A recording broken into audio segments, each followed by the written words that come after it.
সালাতে দোয়া কবুল হয়। সালাতে দোয়া কবুলের 3 জায়গা। একটা হচ্ছে তাকবীরে তাহরিমার পরে আমরা সানা পড়ি না, আমরা তো একটা পড়ি। আল্লাহর হাবিব সুন্নাহ এবং নফল নামাজে আরো পড়তেন সানা, ওই দোয়া কবুল হয়। 2 নম্বর জায়গা সালাতে সেজদায় পড়ে দোয়া করলে কবুল হয়। আকরাবু মা ইয়াকুনুল আবদু মির রাব্বিহি ওয়া হুয়া সাজিদ ফাকসিরু ফিহি দুআ। বান্দা যখন সেজদায় লুটিয়ে পড়ে, বান্দা আল্লাহর সবচেয়ে কাছে চলে যায়।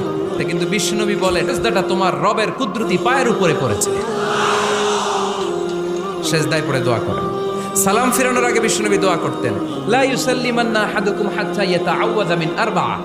আল্লাহর হাবিব বললেন, 4 জিনিস থেকে পানাহ না আছে আমার কোন উম্মত যেন সালাম না ফিরায়। তারা যেন পড়ে, আল্লাহুম্মা ইন্নী আউযু বিকা মিন আযাবিল কবর, আউযু বিকা মিন আযাবি জাহান্নাম, আউযু বিকা মিন ফিতনাতিল মাহইয়া ওয়াল মামাত, আউযু বিকা মিন ফিতনাতিল মাসিহিদ দাজ্জাল।